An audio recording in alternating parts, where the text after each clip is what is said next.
समय पर गोली खाओगे तो वो असर करेगी, नहीं तो नहीं करेगी। मर जाने के बाद किसी को गोली खिलाओगे तो वो असर करेगी, अब तो नहीं पड़ जाएगी। पर जीते जी उसको उसका असर आना चाहिए, खिला दिया असर।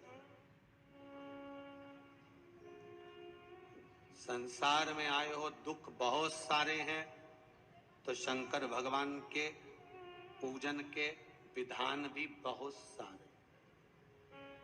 दुनिया के लोग इनको टोटका बोलते हैं, पर शिव महापुराण में इसको विधान बोलते हैं। क्या बोलते हैं? विधान।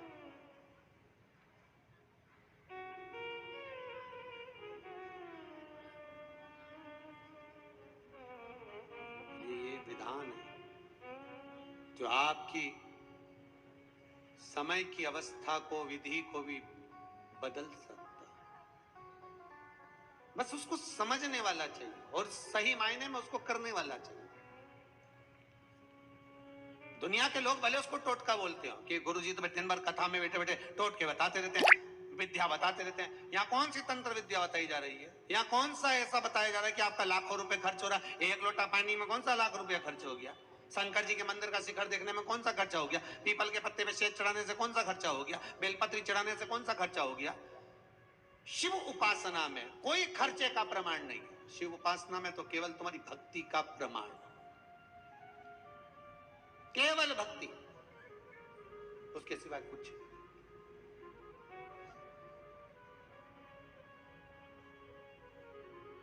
यहां और कुछ है भी नहीं। महाराज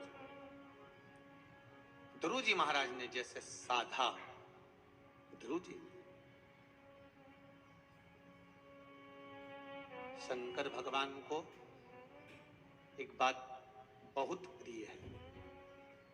शिव जी के दरवाजे पर जाओ तो एक बात जरूर कहो, भोलेनाथ मुझे मेरे भाग्य का देना, दूसरे के हिस्से का नहीं चाहिए। किसके भाग्य का चाहिए? मेरे भाग्य। आज के जमाने में दुनिया के लोग दूसरे का भाग्य देखकर चलते हैं। गुरुजी जरा पत्रिका देखकर बताना, मेरे भाग्य में मेरी बेटी के हाथ का धन है कि नहीं?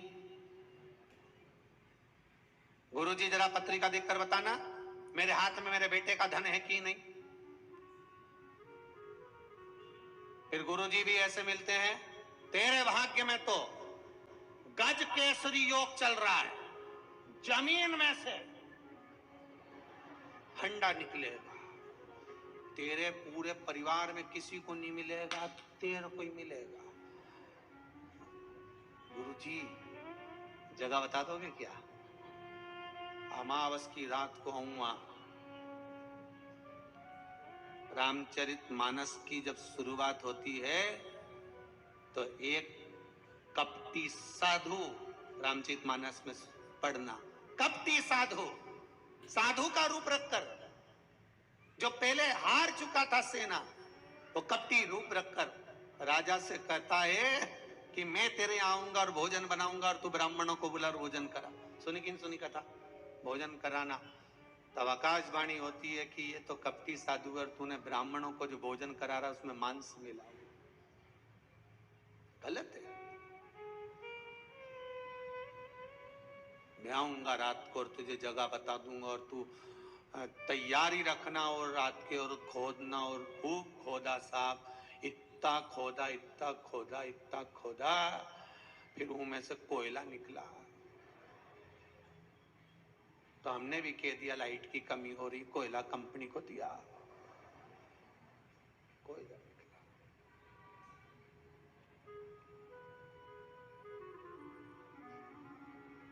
गुरुजी भी बोले निकलना था तो माल, पर कोयला हो गया।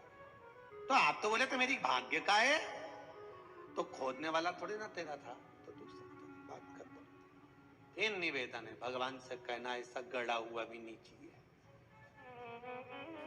तुम में से किसी को चाहिए क्या?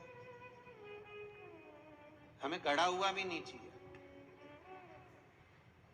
और ना हम ये आस लगा कर बैठे हैं कि मेरे बेटे की शादी होगी और बहू आएगी तो बहुत सारा भाग्य का लेकर हमें उसके भाग्य का भी नहीं चाहिए, हमें छोरे के भी भाग्य का नहीं चाहिए, हमें ना बहन बेटी के भाग्य का चाहिए, हमें तो अपने भाग्य का दे।